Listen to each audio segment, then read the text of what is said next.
Capítulo 92. Presagios de tormenta. 15 de octubre, año 1 del nuevo calendario mundial, puerto militar conmemorativo de la Revolución, Comité de Control del Pueblo. Bajo los acordes de una marcha heroica que recordaba vagamente a la antigua Unión Soviética, la flota principal del Comité de Control del Pueblo, CCP, zarpaba con orgullo. Sin embargo, ese orgullo era exclusivo del CCP. El resto de las naciones se mofaba de sus diseños extravagantes. Para los estándares de la Tierra, era una flota que haría las delicias de los entusiastas de las rarezas militares más extremas. El Comité de Control del Pueblo. Como sugiere su nombre, era una nación joven nacida de una revolución comunista. No obstante, si se preguntaba a sus vecinos del mismo mundo, Asgard, Rastal, Oriase o Salstan, todos coincidían en una cosa: ese país es peligroso. Nacido de un reino corrupto donde la riqueza se concentraba en la realeza y unos pocos nobles, el poder tras la revolución cayó en manos de extremistas y adoradores del comunismo primitivo. Lo que siguió fue una tormenta de purgas que no solo aniquiló a la realeza y a la alta aristocracia, sino a cualquiera que llevara el título de noble o fuera considerado un intelectual, sumiendo al país en una situación deplorable. Si la industria aún funcionaba en tales condiciones era porque el líder supremo, aunque fanático, no era un estúpido total. Conservaba cierta lógica pragmática y decidió no purgar a los obreros especializados. Gracias a eso, la producción se mantenía, pero la investigación, la medicina, la gestión de recursos y la planificación estaban en ruinas. Sin embargo, ellos seguían desfilando hacia la muerte bajo eslóganes delirantes como "Contemplad el brillante mañana de los trabajadores". Camarada comandante de flota. ¿Cómo se encuentra nuestra nave insignia? En teoría, no existen clases sociales en el CCP, pero como es imposible gestionar un ejército así, establecieron cargos supervisados por comisarios de gestión revolucionaria que imponían la jerarquía de facto. En perfectas condiciones, camarada comisario revolucionario. Por dentro, el comandante de flota, lo que en otro país sería un almirante, pensaba: ¿qué va a estar bien, idiota? Mientras respondía con firmeza: ¡excelente! Es una nave magnífica que encarna el ideal del Comité de Liberación Popular. Todas las ramas navales combatiendo en unidad. El comandante, uno de los pocos supervivientes que supo navegar las purgas, soltó un suspiro imperceptible al ver al ignorante comisario. Los acorazados de Aviación Revolución del Pueblo y Camarada Revolucionario. Eran naves casi gemelas construidas tras la revolución. Solo el nombre de la clase ya era suficiente para hacer suspirar a cualquier analista, aunque por las razones equivocadas. El Revolución del Pueblo desplazaba 60.000 toneladas a plena carga. Tenía una isla en la banda de estribor, frente a la cual se erigían dos torretas triples de 40 centímetros. Detrás de la chimenea, otra torreta triple de 40 centímetros.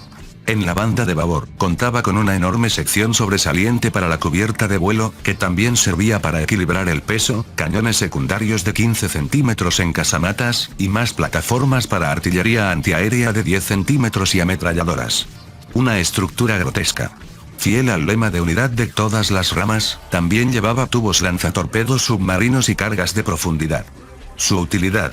Nadie lo sabía, para aquellos que se preguntaran. Pero entonces no tiene defensa antiaérea en la banda de estribor.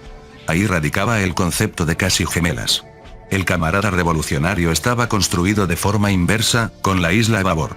Si navegaban en paralelo, podían cubrir todos los ángulos contra aviones y lanchas torpederas.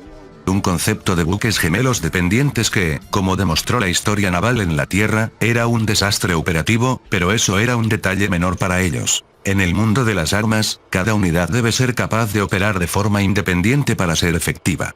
Sincronizar dos naves tan complejas era imposible sin tecnología de enlace de datos avanzada, algo inalcanzable para un país que aún sufría para sincronizar los cilindros de un motor de combustión interna.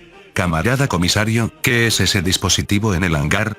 El comandante preguntó por el enorme aparato cargado en el hangar de aviones, cuya llegada había sido el detonante de esta movilización total.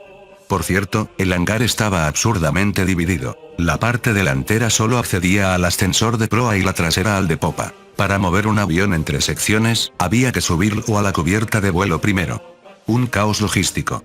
Ah, eso, el comisario puso una expresión ambigua. Dicen que es una nueva arma revolucionaria obtenida en las islas del oeste recientemente descubiertas, pero, para ser honesto, suena a charlatanería. Incluso el comisario encargado de custodiar el aparato parecía confundido. Pero da igual. Con voluntad revolucionaria, la presencia o ausencia de tales máquinas es secundaria. Adelante. Vamos a aplastar a esos cerdos del Astor, enemigos del pueblo y de la revolución. Gritando consignas fanáticas, el comisario señaló hacia el horizonte. Mientras la tripulación del puente comenzaba a cantar himnos revolucionarios, el comandante de flota volvió a suspirar en secreto. 16 de octubre, año 1 del nuevo calendario mundial, flota combinada de la APTO enviada a Rastal, portaaviones HMS Queen Elizabeth, Royal Navy. Vaya, al principio pensé que sería un desastre, pero parece que lo estamos logrando. Por supuesto, señor. Somos profesionales. En el puente del portaaviones, el almirante y el capitán conversaban mientras observaban la flota. Era la primera vez que se reunía una flota tan dispar de los países miembros de la ACTO. A excepción de Japón, Reino Unido y Estados Unidos, el resto carecía de experiencia en operaciones multinacionales a gran escala. Aunque mantener una línea de fila no era difícil, esta era un grupo de tareas que incluía un portaaviones y un portahelicópteros. La formación circular era esencial, y con barcos de velocidades y tamaños tan distintos, al principio fue imposible realizar virajes coordinados o incluso mantener la formación básica. Si Japón hubiera enviado una flota de combate propiamente dicha, no estaríamos pasando por esto. Oficialmente, la MSDF había enviado 5 barcos, pero solo el Hyuga y el Maya eran unidades de combate activas. Los otros 3 eran buques de entrenamiento. Era evidente que Japón había pensado, aprovechemos para hacer el crucero de instrucción anual. Por cierto, hoy tampoco veo a la flota japonesa. Parece que están en sus habituales ejercicios antisubmarinos. Vaya entusiasmo, considerando que todavía no hay submarinos enemigos activos. Bueno, es el país que tiene la mitad de aviones de patrulla antisubmarina que Estados Unidos sin siquiera tener despliegue global. Odian los submarinos con pasión. No se supone que nosotros deberíamos ser así. El Reino Unido, que tanto sufrió por los submarinos en la Segunda Guerra Mundial, ha tenido una historia nefasta con sus aviones de patrulla, retrasos, recortes y períodos con 0 unidades operativas. Comparado con eso, el hecho de que cada buque japonés lleve misiles ASROC y helicópteros por defecto, sumado a sus 60 aviones de patrulla, convertía a la MSDF en una anomalía estadística. Por cierto, la princesa que anda saltando de barco en barco por toda la flota, ¿dónde está hoy? Hoy le toca a la flota japonesa. Supongo que debe estar en el buque de instrucción Kashima. Construir un buque de instrucción dedicado, diseñado específicamente con salas oficiales para recibir a jefes de estado, es demasiado ostentoso. He oído que, como tienen limitado el número de buques de combate pero no el de buques auxiliares, lo construyeron bajo la excusa de tener algo listo para escoltar convoyes en caso de emergencia. Así que por eso lleva, sin venir a cuento, radares antiaéreos, sistemas de control de tiro y tubos lanzatorpedos antisubmarinos. Aún así, tienen demasiado presupuesto de sobra. Supongo que si tienes ese tamaño de economía y no mantienes ni submarinos nucleares ni portaaviones pesados, el dinero acaba sobrando por algún lado. Al final, todo es cuestión de cómo se asignan los fondos. La diferencia radica en no tener esos agujeros negros de dinero que son los portaaviones gigantes o los submarinos de propulsión nuclear, aunque, en realidad, no ha existido en la historia un ejército al que le sobre el presupuesto.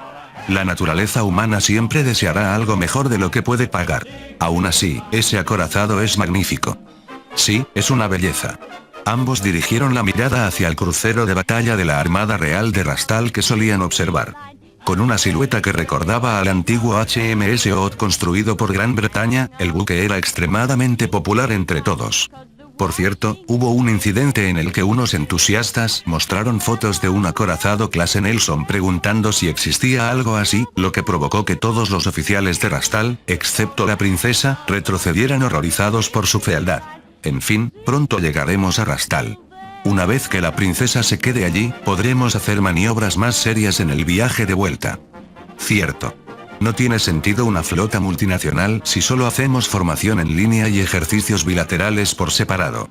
Aunque, a decir verdad, los países que suelen entrenar juntos, como Japón Estados Unidos o Reino Unido Estados Unidos, aprovechaban cualquier descuido para realizar sus propios ejercicios conjuntos. Bueno, el regreso será ajetreado de todos modos. Mejor descanso un poco mientras pueda. Dicho esto, el almirante se retiró a su camarote. Fin del capítulo 92. El link a la historia del autor estará en la descripción.